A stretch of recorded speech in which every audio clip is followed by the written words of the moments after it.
A concert hall freezes, a top pianist walks on stage, confident, controlled, unshakable.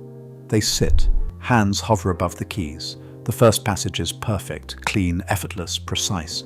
Then a sudden leap, too fast, too far, a tiny hesitation. One note lands wrong, and in seconds, everything collapses. The rhythm breaks, the structure falls apart. This is not a bad performance. This is what happens when even the best attempt, Scarbo, by Maurice Ravel. A piece where failure is not rare, it is inevitable. Scarbo launches with a torrent of notes that barely let the fingers breathe.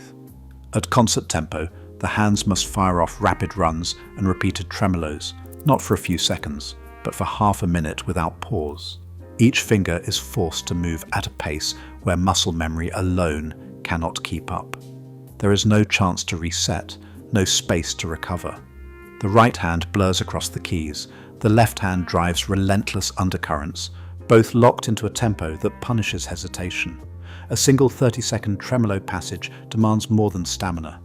It drains every reserve, pushing the hands to the edge of physical endurance. The score does not offer relief. Every bar asks for more speed, more precision, more control, until the body starts to betray itself. In Scarbo, velocity is not just a challenge, it is a weapon. The faster the hands move, the faster fatigue sets in, and the closer, the collapse creeps. For elite pianists, this is not just hard. It is a full system overload. Reach is the next barrier. Scarbo's score forces the hands to leap across the keyboard, sometimes vaulting more than an octave in a single beat. The right hand can be flung from a low chord to a high trill, a span of 12 notes or more, then snapped back before the brain has time to register the landing. In bars 23 and 24, one jump stretches from A2 to E6, nearly the length of the entire keyboard's visible range. The left hand is no safer, crossing 13 semitones in a flash, demanding both accuracy and instant recovery. But it isn't just about the distance. Ravel stacks up to 6 independent musical lines, all crammed into the same moment. The pianist must track every voice, melody, counter-melody, inner arpeggios, bass and ornament, each with its own rhythm and character. This isn't ordinary polyphony, it's a cognitive maze, where the wrong finger in one voice can throw the rest into chaos. Most pieces test 1 or 2 limits. This one attacks all 5: reach, density, independence, speed, and control at the same time. Every leap, every stacked chord, every overlapping voice is another layer in a puzzle that can't be solved by brute force. The piece doesn't punish mistakes, it multiplies them. More than 13 notes per second, each one stacked on top of the last, with no slack for the hands or the mind. The notation turns into a dense web, 6 independent voices, each fighting for space, each line woven so tightly that a single hesitation can snap the whole structure. The right hand flickers through a 30-second tremolo, locked in a speed trap that drains every muscle fiber. The left hand is forced into jumps of over 12 semitones, leaping from bass to mid-range and back before the brain can register the distance. Every bar is mapped with colored overlays, red for the note clusters, blue for the leaps, yellow for the tremolos, each color a warning sign.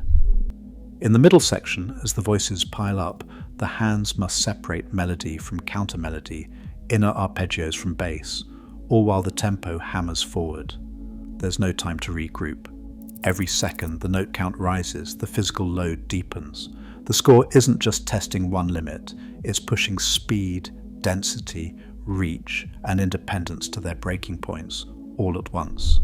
The result is a physiological gauntlet, where the numbers alone are enough to make even the strongest hands tremble.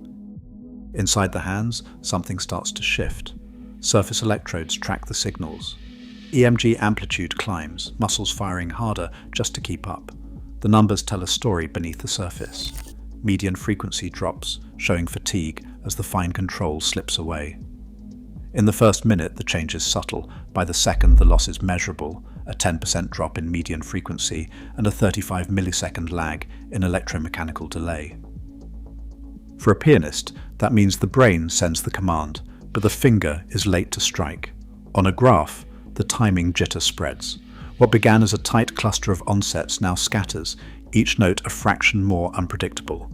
The hands start to squeeze, the wrist locks, and the forearm tenses in a desperate bid to stabilize. But the harder the body fights, the more it loses agility. Oxygen demand rises, lactate builds, cortisol spikes, the heart pounds, matching the tempo, as reaction time slows and micro-errors multiply. The cascade is visible in every metric. EMG amplitude increases, median frequency decreases, delay increases, control is lost. This is where the collapse begins, not in a single mistake, but in a system pushed past its biological threshold. The hands don't just get tired, they short-circuit. A single moment, barely the length of a blink, sets everything in motion. At the peak of Scarbo's most ferocious passage, a 25-millisecond hesitation slips into the right hand. The timing is imperceptible to the untrained ear, but the score demands absolute precision. That microscopic delay, just one note late, forces the next finger to scramble. The left hand, already stretched to its limit, compensates by tightening its grip, tension rippling up the forearm. Muscles fire harder, but the control is gone. The pianist's jaw clenches, eyes darting to the score, searching for a lifeline. Within 4 beats, the delay has doubled. What began as a single stutter now infects the entire phrase. The wrist locks, the fingers lose their independence, and a cascade of missed notes erupts. The heart rate spikes, thudding in sync with the collapsing rhythm. Distortion creeps into the sound, the pure lines of Ravel's writing twisting under the strain. The hands try to recover, but the feedback loop is broken. Every attempt to correct only accelerates the unraveling. In slow motion, the collapse is total, a chain reaction triggered by a fraction of a second, blooming into chaos. The fail is not a single error.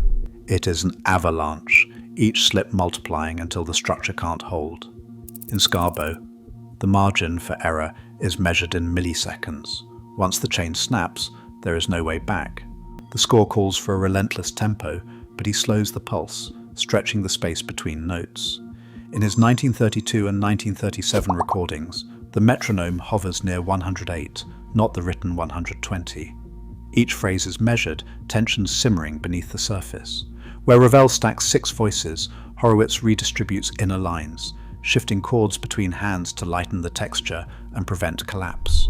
His pedaling is precise, moving from full to half, cutting through resonance to clarify each attack. These choices are not rebellion, they are necessity. Hamelin, decades later, opts for a swifter pace in his 2009 performance, but introduces subtle pauses after demanding passages, giving his hand just enough time to recover. In dense arpeggios, he occasionally omits a note, turning a 6-note sweep into 5, easing the physical strain. His bass pedaling is lighter, keeping the lower register clean. The evidence is clear. Adaptation is the rule, not the exception. Each pianist calculates what to sacrifice, speed, density, or resonance, so the music endures. Scarbo's myth of perfection dissolves, revealing the reality of survival, even for the most celebrated artists. Inside the aftermath, the pianist claws back from the brink. The hands, battered by tremolos and leaps, begin to shift tactics, not chasing perfection, but fighting for survival. Each recovery is a calculation. The right hand, still trembling, drops a note from a dense arpeggio, lightening the load just enough to keep the rhythm breathing. Chords are split between hands, inner voices quietly trimmed, each adjustment a silent negotiation with the score. Pedaling becomes a shield, half lifting the resonance to clear away the blur of fatigue. This is not surrender, it is adaptation, the only path left when the traps close in. Ravel once called Scarbo a fiendish encyclopedia of all the traps. Every bar is a test, every measure a new ambush. The pianist's focus narrows to the next phrase, then the next, breaking the ordeal into fragments that can be survived, if not conquered. In this crucible, the myth of perfect execution dissolves. What remains is the will to endure, to salvage shape and sound from chaos. Perfection is not the goal, survival is. And as the final notes fade, the question lingers. If even the best fail, what does mastery really mean? Perfection is not the goal, survival is. This isn't just hard, it's a full system overload. Even now, the world's top pianists still crash under Scarbo's weight. So, if even the best fail, what does mastery really mean?